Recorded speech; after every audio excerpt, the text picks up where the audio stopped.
Greetings, Warlord. And greetings, my subscribers. I want to play with you Warlords II. It is a turn-based strategy game, somewhat like Heroes of Might and Magic, but a bit simpler, more war-oriented rather than resource and tactics-oriented. I have been playing this game in the early 90s very, very much, and I've grown up with it basically. It's one of my most favorite games, and I can honestly tell I haven't played any better turn-based strategy game ever since, and it's been almost 20 years now. Warlords II has a nice tutorial, so let's do it first before we start playing a real campaign.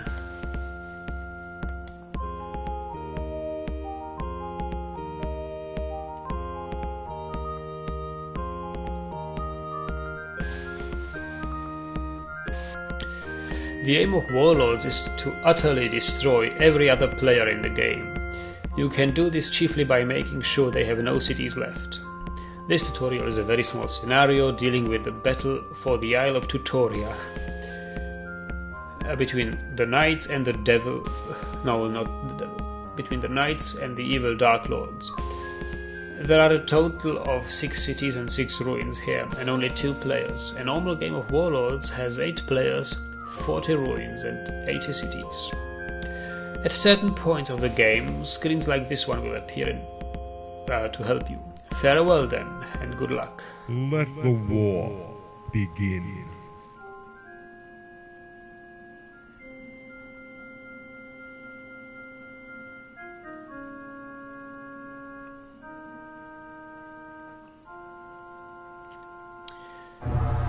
And it's turn 1 for the knights. A hero. The hero is one of the most important pieces in the game of Warlords. Not only can it fight like a regular army, but it can seek out ruins in search of treasure. Each player receives 1 hero at the start of the game. Others will offer to join you later, but only if you have enough gold to pay them. Your first hero always arrives by himself, but any others who join you later may bring allies, such as dragons and wizards, with them. All heroes are given a name, but you should feel free to rename them by clicking on their name and then typing a new one. Alright. Nagidal I. Now, those of you who are used to slide with the mouse to the OK button, you won't see a mouse before you hit enter here. It's the golden keyboard. Times keyboard was still more used than mouse. The most common way to get new armies in Warlords is to produce them in a city. A city can produce up to 4 different army types. On the production screen you will see a row of armies like this. Left click on an army to begin producing it. You will then be shown information about the army on the right hand side of the screen. If you want to see the information without selecting the army for production, then you should right click on it. The right mouse button is used throughout the game to get more information about things. That's very important. So the right mouse button is something like the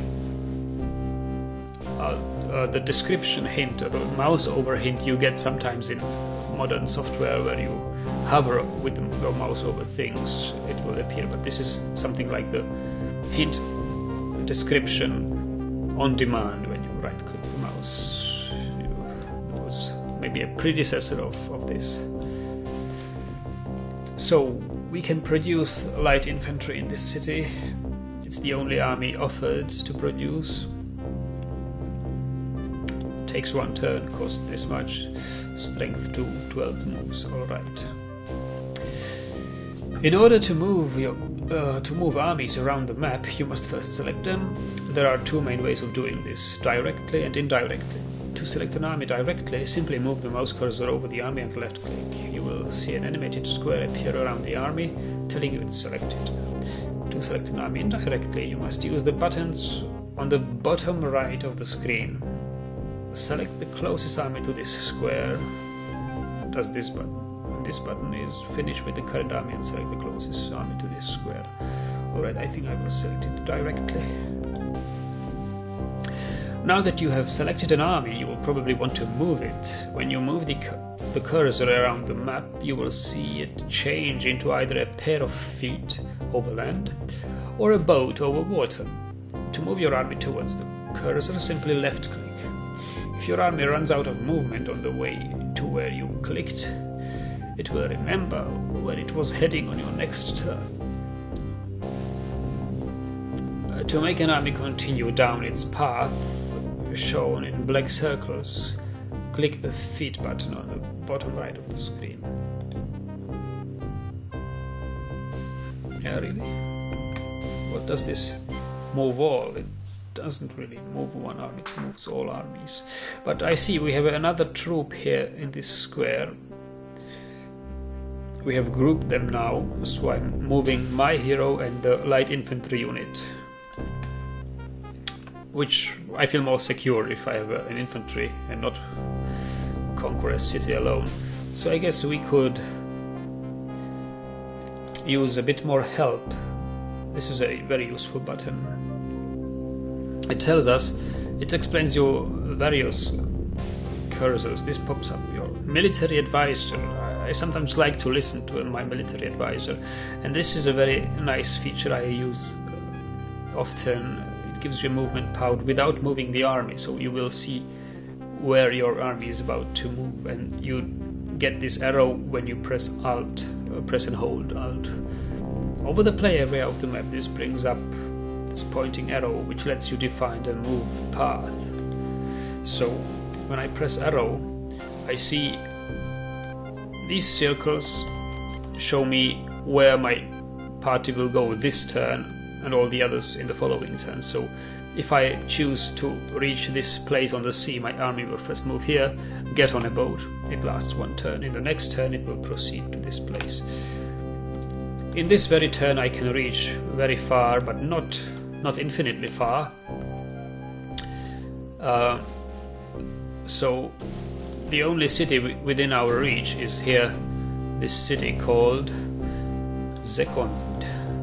Probably a pun on second as the second city in the game. Second city you are supposed to reach and conquer. We can see the production of this city, so rather than 1 army as in our origin, our capital, this city produces 3 types, can produce 1 of 3 armies: scouts, light infantry, heavy cavalry. Let's see about other cities. Dragonwood can either produce archers or dragons. Very powerful unit. I think it's most powerful unit in the game. What about the capital of the Dark Lords, Skull Crag? They are not better off than we are. Yet the Dragonwood is within their reach. I guess they will conquer it very soon. But we can have more cities. I think we will be the first to reach this isle, which can produce powerful wizards with plenty of movement. Pikemen, it takes 3 turns, it's too much time. And scouts, well, not very good, but what about this city far away? Giants, strength 5, that's something. And minotaurs. We will see about the difference of these units later. But for now, I think it would be strategically the best choice to conquer this city as soon as possible. So let's move to it. Fighting. Now you are within fighting distance. To fight, simply move the cursor over the enemy city and watch it change into a sword. Left click once and you will go into battle. After you have won or lost, you will be shown a screen. Only if you have won, you will be shown a screen with 4 options: occupy, pillage, sack, and raise. The simplest option is to occupy the city. This does very little damage, and you can start producing immediately. Sacking and pillaging damage the city, but earn you money. Raising destroys it all. Alright, the mouse changed to a sword. We will fight. We go into battle. Ha! Nagidal I has won the battle. Victory. You won a city. You've won your first city. Every time you win a city, a screen will appear offering you 4 options. Occupy does a little damage to the city and start you producing immediately. I didn't know that occupying a city does damage to the city. I wondered, because each city has a city bonus. It's not like when you fight another army, an enemy army on the open field. Fighting a city is is a bit more effort, since it has its own defense bonus. But I guess the more a city is being occupied and attacked, the less defense bonus it gets, because occupy does little damage to the city. Pillage earns you little money, but does some damage to the city, and sack earns much more money than pillaging, but does much more damage too. Raise completely destroys the city. It can never be rebuilt. Usually occupy is the best option, and that's what we will go for here. So now you have more cities. Each time you occupy a city, this screen will appear, prompting you to set up production for your new city. Now that you have multiple cities, you can do some new things, like vectoring production, which is sending armies produced in one city directly to another. To do this, simply move the cursor over the destination city on the left-hand map, then hold down the Shift key and left-click the mouse. So let's see. We want to vector this army. Oh yes, haha. No, but I don't want this. I don't want vectoring. Vectoring takes, I think, additional 2 turns before the army appears in the target city. And we will produce light infantry. This light infantry of Zekon has 10 movement points, whereas the light infantry of Origin has 12 movement points. Maybe we should go for scouts, but they have less strength. Light infantry has double the strength, and I wouldn't go for heavy cavalry since it takes 3 turns. It's a bit too long when we are kind of in a rush. Who knows when the Dark Lords will conquer the city up there and have their dragons. Also, with this help, we see that I think delete deselect the current army group. It's a very useful button. It's a very useful key. Learn to use it. If you don't want to move this group any longer, just press delete. It will deselect it. Or you could click, I think, this button, deselect. Yes. How about I use keyboard? What I wanted to show you is that if you right click on it, you see that Zekon has a defense of 2, and it earns 20 money each turn. This is your income. So Zekon earns us 20 and our Origin earns us 35. This is how we get this 55 gold pieces each turn. And we pay 1 gold because we have an army. This army which has an upkeep of 1 gold. You pay for each unit of army you have. Okay, and let's end this turn. I think we can't do anything else. Alt is the command to end turn, or you can click this one, end turn. Let's see what the computer does. Oh, he has explored ruins and found some allies. Oh, looks bad. Maybe we should do the same. You have made it into the second turn. If you are wondering what to do next, make sure you have tried attacking a city and searching a ruin. Also, if you haven't done so already, try right-clicking on some things on the screen. This is a standard way to gain more information in Warlords, that's true. If you don't know, right-click on it. You can right-click in many areas. Try it over cities and ruins. We have done that. Oh, not over ruins. Over army groups or signposts. Even over buttons. Almost all areas in the game will yield some more information this way. Drag screen. Okay. Here, right button doesn't work. Not here.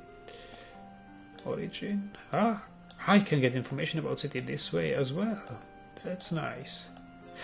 Look, we immediately see that the Isle has a better defensed city than far away. Now, it is very tempting to go to these south ruins, which are unexplored. There are more ruins on this map. Adhor's Crypt, Wood Tor, Stonehold, and Dragon's Cave. But I'm kind of in a rush. I sense danger coming from the Dark Lords. I would feel more comfortable if I could just conquer more cities. It would be of no use just to unite my armies here and go attack this lord, because he has searched ruins. He's been lucky and found what he has found. He has found these two units, which are, what is it? View army bonus. What is it? Giant worms. 7 strength. That's strong. And +1 special bonus. These are badass units. Alright, I would now go with these 3 units to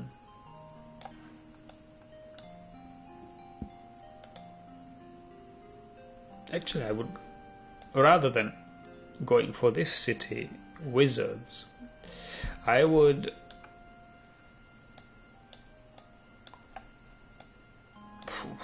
go for far away. They are better units. These units are produced in 2 turns, whereas the wizards take 4 turns to produce. I need units fast, so I would go to far away.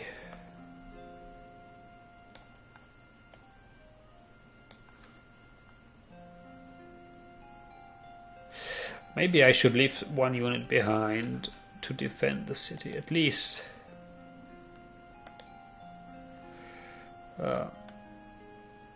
Something, so that they don't find the city unoccupied. Okay, they are getting on a boat now. I don't know whether it will be of any use. Oh, of course, they have conquered. Oh, and they are getting on a boat as well. So that means he can go on the sea and reach our origin city, but this is a very weak army. Just one unit of light infantry. So it's better not to go on to the Isle, because here we are back from the Isle. The enemy could reach far away. So let's go to far away.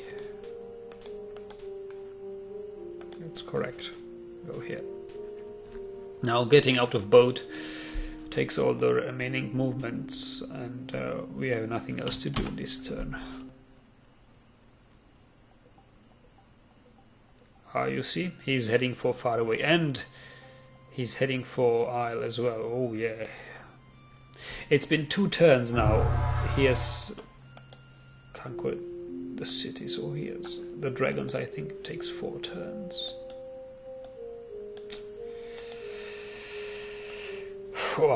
This can be entertaining.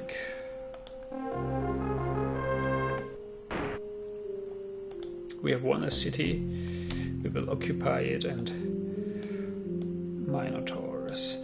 Well, the choice between Minotaurs and Giants is not so obvious, but if you look at the army bonus, you will see that Minotaurs have +1 strength in a city. So if you have a unit in a city, it basically is a unit of strength 6, whereas Giants have strength 5, but they can move easily in the hills.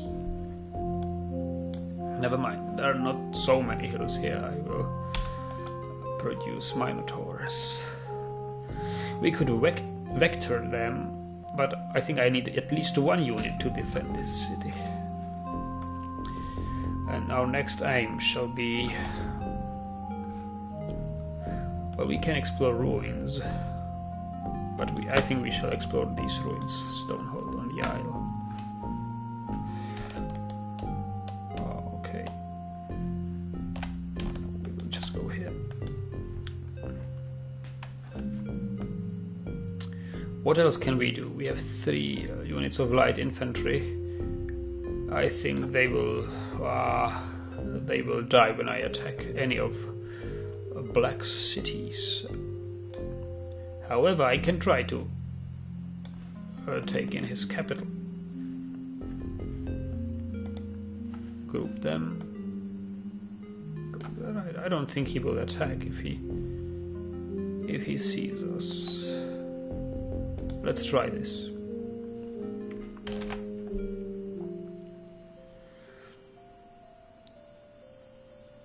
He hasn't attacked. Oh. Turn 5 now. This is going to be... What? I haven't produced any cows. Minotaurs, I call them cows. I see. So he can, in the next turn, he can reach the city unguarded, and I shall war him here. Oh yes.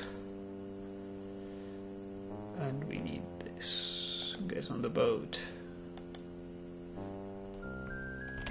Not Alt E. I forgot to move. Kill him! Kill him! No! That was not good. He has killed my hero. He has killed Nagidal. Well, this is horrible. This is horrible. We need help. Unite, unite, unite, and move it. What is it? You can't move. You must move. Leave this unit with no movement left behind and move to this city. Unite and fight this malicious hero. We have the defense of the city. Yes. Okay. And return to the city, please.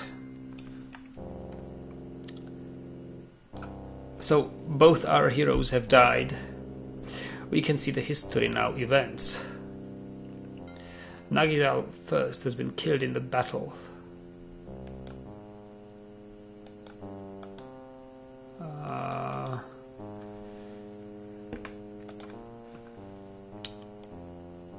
But soon he will have dragons, and then I think he will be able to take over. Well, there's nothing else to do.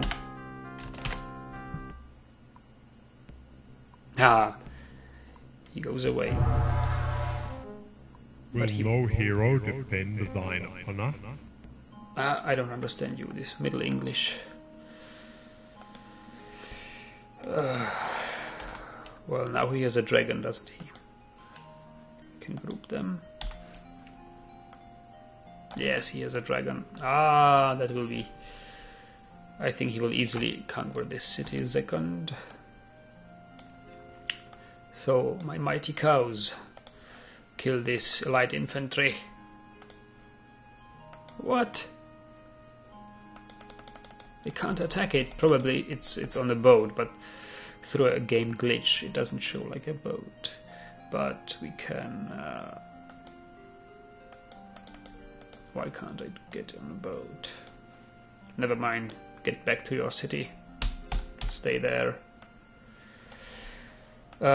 I think we can prepare these units here, because he will move out his dragon out of the city, and as soon as he does it, we should attack the city. Ah! I've lost my capital.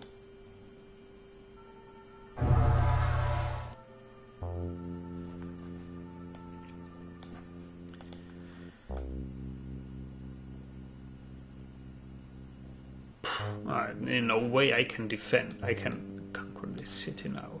I should get my capital back.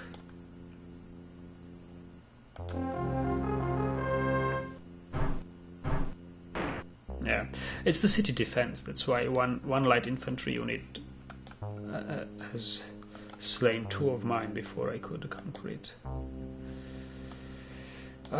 What now? Does he have wizards yet?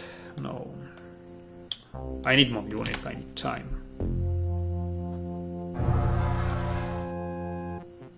I have a new hero, Nagidal II. And brings 1 ally, please be dragon. Where he is. Wow, it's what it is. Is ghost unit. Well, that's something. You know what we do now? We explore ruins. Searching ruins. For your hero to search this ruin, select search from the hero menu.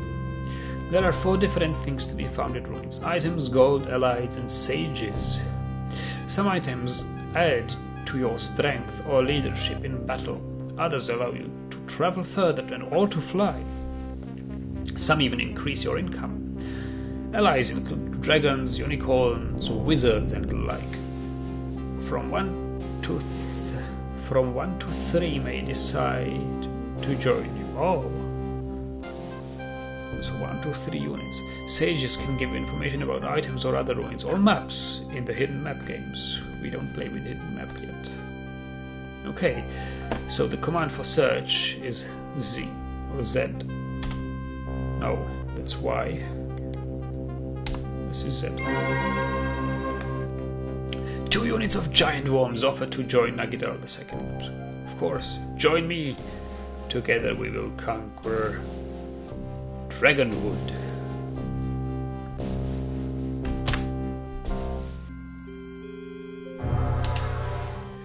I hope he doesn't have a second dragon there by now. No, not yet. We may be lucky, we may be lucky. Let's do it. I should have asked my military advisor. Kill him, yes! Yes!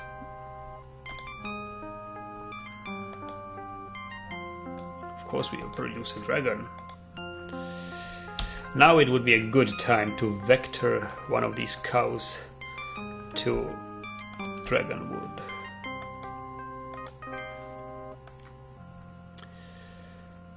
Oh, he has wizards here. Oh, that can be troublesome. But what we have here is an army which can significantly weaken Dark Lord's capital. I think we should go for it. We won't make it, but it will weaken it, and then we can, yes, come and fight in the open field. Ah! An offer of peace. The other leaders offer you peace if you will, but seize this merciless slaughter. They feel that I have grown strong after I have conquered Dragonwood. I have far more cities than they have, and they offer me peace. I think this has been enough for a tutorial. The merciless slaughter could be an option in the real game. Thank you for watching. I'm psyched to start a real campaign in this marvelous game. I'll accept the peace from the Dark Lord. What can he do? He can have his wizards, but I will have dragons. Congratulations, you have conquered the world. The nice music. I love the music of the game. It's so much trouble to record this Let's Play with the in-game music. It's the most complicated Let's Play recording process I have done until now. And I guess it's the reason there are no other Let's Plays of this game, because it's so hard to record this game.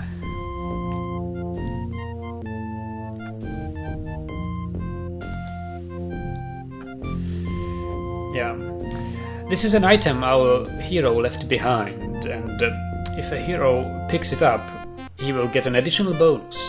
Or, I think this is the place where the enemy hero has died.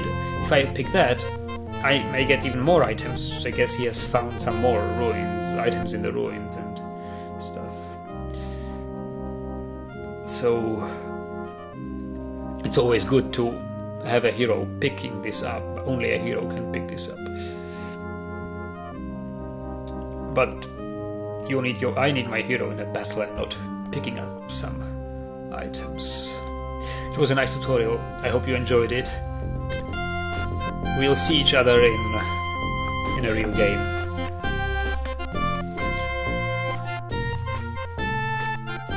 Thanks for watching. Goodbye. I'll let the music play for a bit longer.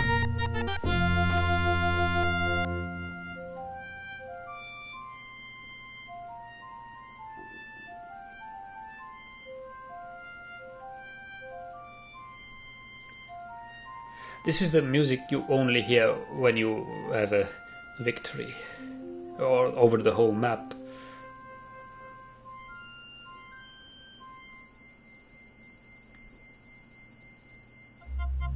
Okay, it starts again. Now it's time to quit. Farewell, Warlord. We shall meet again. We shall meet again, indeed.